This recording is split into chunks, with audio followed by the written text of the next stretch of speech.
I've got the privilege today of being with Larry Crabb, and he's going to tell you a little bit about himself and some of his exciting flying adventures. Good afternoon, Larry. How are you today? Just great. Thank you very much. I would like to tell you a little bit about the supersonic fighter that I went on. It was a CF Canadian Forces 104 Starfighter. It's the one that they train the astronauts on. And Canada used them in multiple roles. One is a big interceptor of the bad Russian bombers that may come over the North Pole. And we did reconnaissance with it. And of course, we had a nuclear role too. And so the airplane was designed as a high altitude interceptor. And what do? We used it in all the different roles except high altitude intercepting. Oh. And so anyway, when you first go supersonic, you think, what's that going to be like? Because you can read lots of stories, you know, old Chuck Yeager and what happened, how all the other nations didn't know how to go through the sound barrier. Well, this airplane was designed to do that. It's a very long, pointed-nosed airplane. The supersonic wave went outside of the curvature of the wings, and so you don't really know that you're going supersonic. You feel a pressure change in your ear, of course, and supersonic Mach 1 is the speed of sound, which is 1,100 feet per second, and that's when you break the sound barrier. Well, you're going faster than that, and the 104 was such a it's the airplane with a man in it, I guess. It just goes like heck. And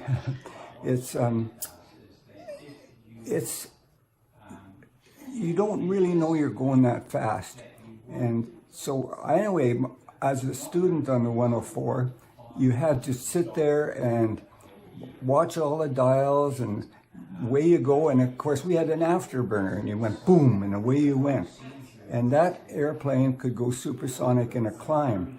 So we were going up over 40,000. I went to 69,000 feet. Oh my goodness. Yeah.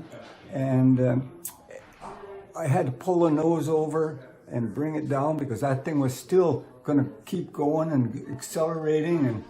And then you pull it out of afterburner, and the afterburner, you can't just have it go to 0 RPM because the airflow is coming in so fast it would blow the engine out. And so you'd be without fire in the a fire in your engine. Yeah, and it's just a beautiful, beautiful airplane. But you know, our takeoff speed was 202 knots. Our landing speed was, well, you started at 140 knots on the final approach. Even more, 150 knots. And you had to be on your glide path on a ground GCA approach. You better be on line on airspeed at half a mile or you're not going to be able to land. So, you know, all of these things, you have to keep planning where you're going to let down, where you're going to end up on what runway, because you're moving like heck. And then when you touch down, you had to pull a drag chute because it was, you know, when you're touching down at 150 miles an hour or more, it just wants to keep going. And so you had to have a drag chute to help slow you down. Either that or you're going to go off the end of the runway. And you know, it was not something you really wanted to do. Well, you've obviously never done that, Larry, because you're here today talking with us, and we are so excited to have you. Did you have to wear special clothing when you were flying? Yes. The 104, because it could go so fast, and they thought that you couldn't eject from the 104 without hitting the tailplane, which is sticking up higher. So if you're going 500 miles an hour or more, the airflow would blow you back and hit the tail. So the initial airplane, they ejected you downwards. Oh, I've never heard of that before. Yeah, so under the seat it it was empty down there, you know. Right.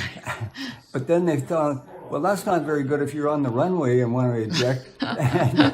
So you have to roll it on his back on the runways and inject upwards. So they changed that whole sequence, and they installed a different ejection system. Generally, the older ejection systems have 2 sticks of dynamite in the rails. And so when they went off, it kicked you up out of the airplane, a very hard kick, and you could wreck your back, you know, if you weren't in the right position. Right. You had to be sitting upright and everything ready. And then when you ejected in the 104, you grabbed the handle between your knees and pulled straight up, and then these arms came up with nets on them, because at 500 miles an hour, your arms flailed around, and you know, we've had many people eject and they dislocate their shoulders and everything like that. So in the end, it was a beautiful, beautiful airplane. It went like heck. It's just fly. It was a pleasure to fly. We ended up with having conventional weapons on it. The M61 cannon could fire 100 rounds a second. It's 20 millimeter rounds. They got rid of the nuclear roll, and so we got back to conventional weapons, which was bombs, napalm, and the 20 millimeter cannon. And so I ended up with over 1,000 hours on it. That means 950 missions, and because each mission was about an hour 15, it used up fuel so fast that you had to hurry up and get your mission done and get back on the ground. So yeah, it was a wonderful experience. Well, that's wonderful, Larry. Thank you so much for sharing your experience with me today. I feel very privileged. I've never met a pilot before who's flown such an amazing aircraft, and hopefully we can see one day and sit in it, but I don't think we'll ever get to fly one. So no. Thank you, Larry. Thank you very much. Enjoy your trip. Thank you.